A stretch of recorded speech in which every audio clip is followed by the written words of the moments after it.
Oke, jadi di video kali ini saya akan membahas terkait SPayLater yang dinonaktifkan karena telat bayar.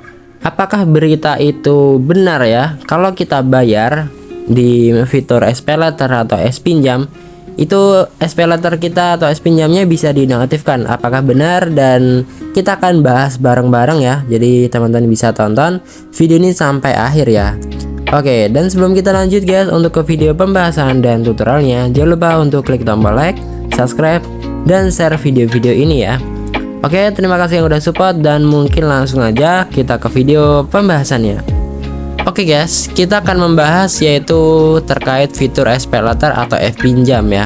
Nah, apa itu SPayLater? SPayLater digunakan untuk membeli sebuah barang, tetapi kita bisa mencicil atau bayar bulan depan. Kalau S-Pinjam itu kita bisa meminjam uang dari aplikasi ini, yaitu aplikasi Shopee ya. Nah, seperti itu. Dan kita akan membahas ya, apakah benar ya kalau kita terlambat ya membayar suatu tagihan, entah itu di fitur SPayLater ya atau S-Pinjam ya, yang dimana di jatuh tempo yang telah ditetapkan, tetapi kita tidak membayar di hari itu. Jadi kita membayar telat ya di berikutnya hari. Nah, apakah benar? Dan jawabannya itu benar guys ya. Kenapa kok benar bang? Ya karena saya juga mengalami masalah tersebut ya. Jadi singkat cerita, dulu saya pernah meminjam uang di Shopee menggunakan fitur S-Pinjam ya. S-Pinjam itu kalau nggak salah 3 juta. Di tagihan ini saya cicil 3 bulan ya. Di tagihan pertama saya udah lunasi 1 juta kurang lebih. Di tagihan kedua, nah itu yang saya lupa bayar ya. Nah waktu itu memang dananya lagi dipakai yang lain ya guys ya, kebetulan ya. Dan saya telat beberapa hari. Nah walaupun tetap saya sudah lunasi ya, tetap saja seperti itu. Nah udah saya lunasi nih ya tagihan kedua. Nah jadi berarti kurang 1 juta kan ya, 1 jutaan di tagihan ketiga, di bulan ketiga. Nah itu juga saya sudah lunasi, tidak telat ya kalau yang ketiga, cuma telat di bulan kedua aja atau di tagihan kedua. Nah setelah itu beberapa hari kemudian, di sini saya tidak mendapatkan notifikasi apapun ya, dan akun SPayLater saya atau S-Pinjamnya itu tiba-tiba dinonaktifkan dan muncul keterangan seperti ini ya. Nah ini by SPayLater, S-Pinjam itu nggak bisa dipakai ya guys ya. Kalau Shopee itu bisa. Nah ini kita nggak bisa tuh ya. Nah walaupun di sini skor kredit saya bagus gitu ya. Kalau di Shopee ini kan di sini ada fitur Shopee Meter ya. Nah ini kita bisa melihat ya seberapa baik ya kepercayaan kita yang dapat diberikan oleh Shopee. Nah ini udah sangat baik gitu ya. Harusnya ya bisa balik gitu ya. Nah hal ini bisa terjadi kenapa bang? Nah kalau menurut pribadi saya, dari pengalaman saya, ini dikarenakan kebijakan internal. Jadi ini kebijakan mungkin dari Shopee ya. Karena apa? Karena memang SPayLater S-Pinjam ini sumbernya ya itu tidak dari Shopee ya, tetapi dari perusahaan lain ya. Kalau teman-teman mau lihat di sini ya, hubungi kami.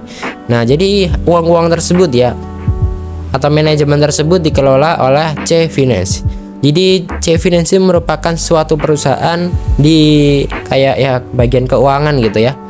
Nah yang bekerja sama di Shopee. Ya mungkin karena sebelumnya kita terlambat bayar ya, dan pihak Shopee juga mungkin ditagih-tagih oleh perusahaan tersebut untuk segera membayarkan dari user tersebut ya. Tapi tidak ada jawaban atau gimana ya. Jadi mungkin dari perusahaan C-Finance ini membuat kebijakan ya, kalau mereka usernya telat bayar lebih dari beberapa hari, nanti saya akan aktifkan akunnya, nonaktifkan fiturnya ya maksudnya. Nah itu hanya contoh ya kalau pendapat saya pribadi. Nah kayak gitu. Nah tapi emang benar sih ya, tapi kalau kebenarannya saya juga nggak tahu, cuma ini hanya pendapat gitu ya. Karena ya kalau di logika sih bisa-bisa aja ya terjadi kalau ada perjanjian seperti itu atau SK-nya gitu ya, syarat dan ketentuannya. Nah yang berakibat ya user-user pinjam SPayLater itu nggak bisa pakai lagi fitur tersebut ya. Jadi kayak harus merelakan sesuatu ya. Tapi tenang aja, kalau semisal mungkin teman-teman emang suka pakai fitur tersebut. Teman-teman juga bisa pakai aplikasi lain ya, kayak contohnya mungkin Dana Cicil ya, dan mungkin aplikasi pinjaman online atau Lazada. Lazada juga ada ya, kayak SPayLater tapi namanya Lazada PayLater seperti itu. Nah, nanti teman-teman bisa mungkin tonton video saya sebelumnya, saya juga bahas terkait aplikasi tersebut ya. Dan untuk video kali ini mungkin hanya pembahasan ya, tapi kalau teman-teman memang butuh solusi untuk mengatasi SPayLater atau S-Pinjam yang dinonaktifkan, saya telah bikin video ya. Ini teman-teman bisa tonton ya. Saya udah bikin banyak banget tutorial ya, walaupun sepi yang nonton tapi ya tetap semangat gitu ya. Nah, dan teman-teman kalau misal bingung video yang mana, teman bisa masuk ke menu playlist, dan teman-teman masuk ke menu yang ini, yang ketiga ya, baris ketiga, yaitu adalah cara mengatasi SPayLater S-Pinjam tidak aktifkan dibekukan ya karena kebijakan internal. Nah, teman-teman bisa tonton video ini ya, semua tonton aja nggak apa-apa sih ya, kalau memang benar-benar ingin memahami gitu ya. Teman-teman bisa putar nanti di setiap cara, insya Allah caranya beda-beda yang dapat teman-teman coba ya. Nah, nanti kalau misal teman-teman bingung atau ada pertanyaan, bisa komen aja di kolom komentar. Dan oke guys, dan mungkin untuk video kali ini segini aja. Itu adalah pembahasan dan sedikit tips dari saya dan sharing-sharing pengalaman hal tersebut ya. Kenapa sih SPayLater kita itu bisa dinonaktifkan karena terlambat bayar ya? Jawabannya memang bisa ya. Dan untuk video kali ini mungkin segini aja. Jangan lupa untuk klik tombol like, subscribe, dan share video ini ke teman-teman kalian ya. Mohon dukungannya guys, semoga bisa tembus 100.000 subscriber ya. Amin.